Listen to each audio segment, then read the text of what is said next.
कोई उन्हें क्रूर तानाशाह कहता है, तो कोई पक्के इरादों वाला देशभक्त नेता। यूक्रेन पर रूस के हमले और फिर दोनों देशों के बीच युद्ध छिड़ने के बाद ये नाम लगातार चर्चा में है, व्लादिमीर पुतिन।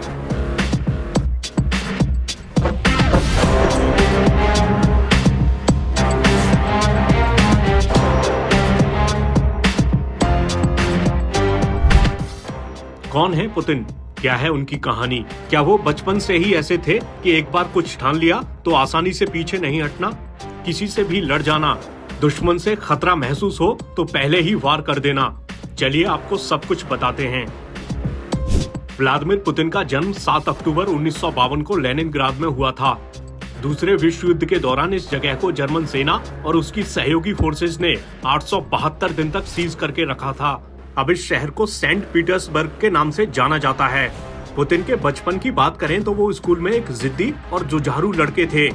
एक रिपोर्ट में उनके दोस्त के हवाले से बताया गया है कि पुतिन किसी से भी लड़ सकते थे क्योंकि उन्हें कोई डर नहीं था।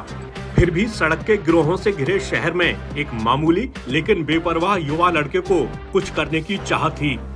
इसी चाह में उन्होंने रूसी मार्शल आर्ट सैम्बो और जूडो को भी सीखा। पुतिन की आधिकारिक बायोग्राफी में उनके हवाले से बताया गया है, मैं एक साधारण परिवार से आता हूँ और इसी तरह मैं लंबे समय तक जिया।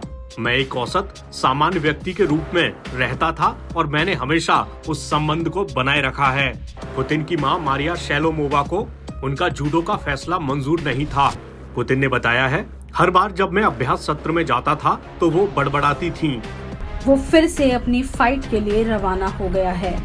हालांकि पुतिन के कोच के घर आने के बाद चीजें बदल गईं। उन्होंने उनके माता पिता को पुतिन की काबिलियत के बारे में बताया और फिर इस मामले में परिवार का नजरिया ही बदल गया। पुतिन की जीवनी में बताया गया है कि पुतिन के पिता ने युद्ध में हिस्सा लिया था। 1950 के दशक में उन्होंने एक सुरक्षा गार्ड के रूप में और फिर बाद में कैरियज वर्क्स में एक फोरमैन के रूप में काम किया था। बात पुतिन की शुरुआती पढ़ाई की करें तो उन दिनों के बारे में पुतिन का कहना है, मैं अपनी पहली क्लास के लिए हमेशा देर से आ पाता था, इसलिए सर्दियों में भी मेरे पास ठीक से कपड़े पहनने का समय नहीं होता था। पुतिन की जीवनी में उनकी टीचर वेरा गुरेविच के हवाले से बताया गया है, 5वीं क्लास तक उन्होंने अपने बारे में कुछ तय नहीं किया था, लेकिन मैं उनकी क्षमता और ऊर्जा को महसूस कर सकती थी। मैंने देखा था कि उन्हें भाषा में बहुत रुचि थी। उनके पास बहुत अच्छी याददाश्त और तेज दिमाग था। धीरे धीरे पुतिन इरादे के और पक्के और अनुशासित होते गए। पुतिन ने बचपन में ही ठान लिया था कि उन्हें सुरक्षा और खुफिया एजेंसी केजीबी का एजेंट बनना है। कहा जाता है कि पुतिन को उसकी प्रेरणा एक सोवियत स्पाई फिल्म से मिली थी। दरअसल पुतिन का मानना था कि केजीबी एजेंट देश के हित में काम करते हैं और वो भी देश के लिए कुछ करना चाहते थे। अपने बचपन के दिनों को याद करते हुए पुतिन बता चुके हैं कि जब वो 9वीं क्लास में थे तब वो लेनिनग्राद स्थित केजीबी की बिल्डिंग में गए थे।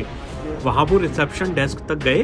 उन्हें बताया गया कि केजीबी एक वॉलंटियर ऑर्गेनाइजेशन नहीं है, लेकिन अगर वो इसके लिए आगे बढ़ते हैं, जैसे कि कानून की डिग्री हासिल करते हैं, तो शायद केजीबी उनकी तलाश कर सकती है। कहा जाता है कि इसके बाद पुतिन जब लेनिनग्राद स्टेट यूनिवर्सिटी में अपनी कानूनी पढ़ाई पूरी कर रहे थे, तब उनसे केजीबी के लिए एक पेशेवर भर्तीकर्ता की ओर से संपर्क किया गया। यहाँ से पुतिन के 16 साल लंबे खास करियर की नींव पड़ी। साल 1975 में पुतिन केजीबी में शामिल हो गए। अब पुतिन के जीवन की एक और बड़ी कड़ी की बात कर लेते हैं, उनकी शादी। पुतिन एक कॉमन फ्रेंड के जरिए ल्यूडमिला नाम की महिला से मिले थे। ल्यूडमिला डोमेस्टिक एयरलाइंस में फ्लाइट अटेंडेंट के तौर पर काम कर रही थीं। इस बारे में पुतिन ने बताया है, मेरे एक दोस्त ने मुझे फोन किया और मुझे अर्काडी राइकिन थिएटर में आमंत्रित किया।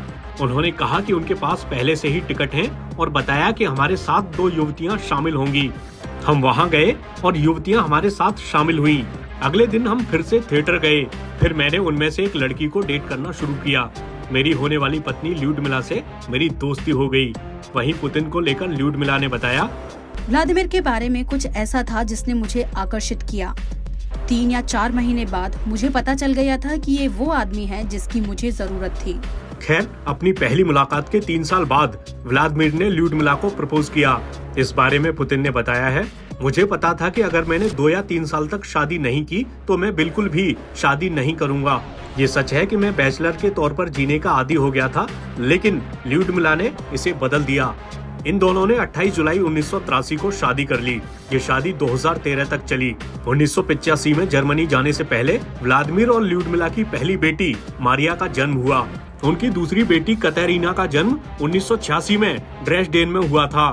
पुतिन की लव लाइफ की बात करें तो लंबे वक्त से उनका नाम जिम्नास्ट रही अलीना काबेवा के साथ जुड़ता रहा है। पुतिन का नाम स्वेतलाना नाम की महिला से भी जोड़ा गया था। अपनी गर्लफ्रेंड से पुतिन के बच्चे होने के दावे भी सामने आते रहे हैं। इन मामलों में कभी सब कुछ खुलकर सामने नहीं आया।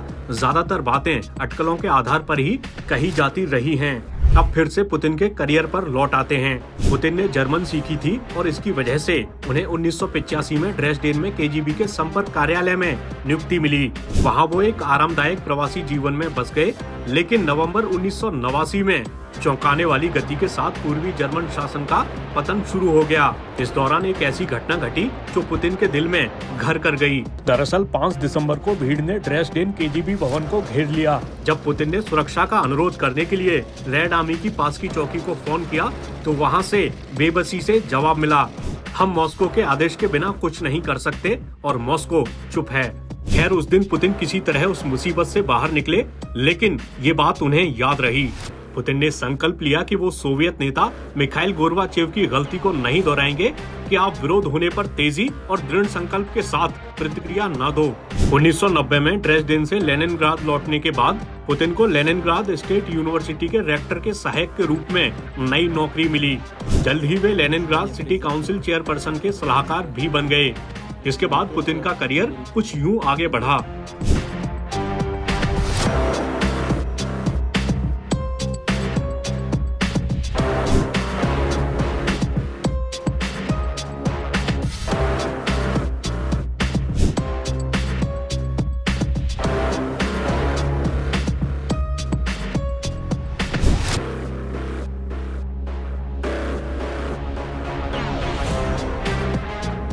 रूस के तत्कालीन राष्ट्रपति बोरिस येल्त्सिन ने उन्हें ऐसे समय में प्रधानमंत्री नियुक्त किया था जब दक्षिणी रूसी प्रांत दागिस्तान में चेचन मिलिटेंट्स हमला कर रहे थे।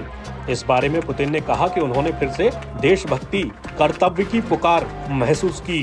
पुतिन ने उसके बाद हुए युद्ध की कठोरता के लिए कोई खेद नहीं जताया और उन्होंने ये लड़ाई सभी सशस्त्र चेतन विद्रोहियों के बिखरने और खत्म होने तक जारी रखने की कसम खाई। पुतिन जो एक मास्टर जूडो रेसलर रहे हैं, जिनकी सार्वजनिक छवि एक सख्त नेता की है, उन्होंने कहा कि वो चेचन मिलिटेंट से बार बार जान से मारने की धमकियों से परेशान नहीं हुए।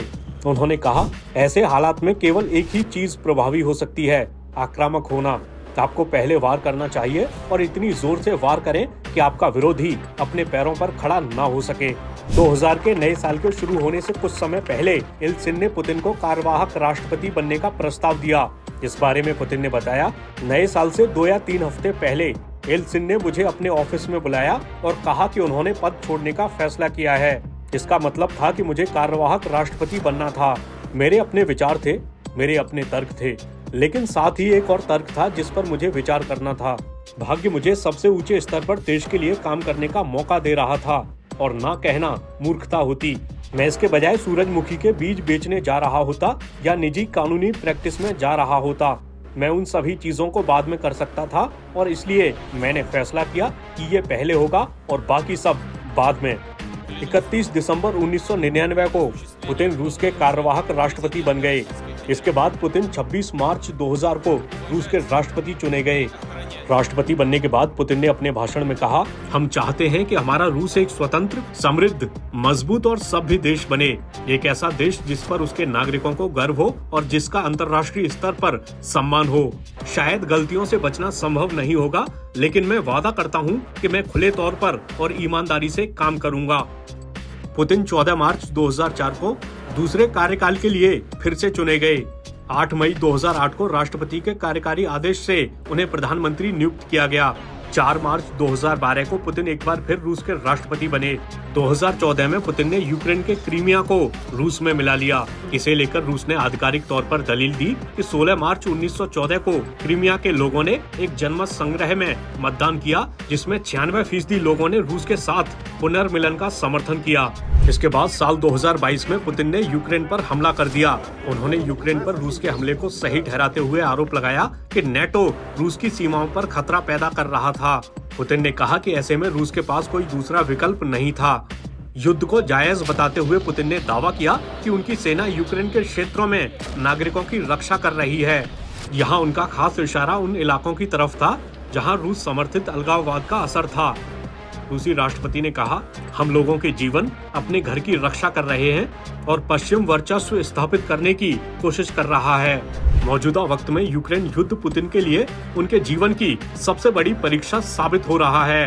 कहा जाता है कि शायद उन्होंने नहीं सोचा होगा कि यूक्रेन इतने वक्त तक युद्ध लड़ पाएगा।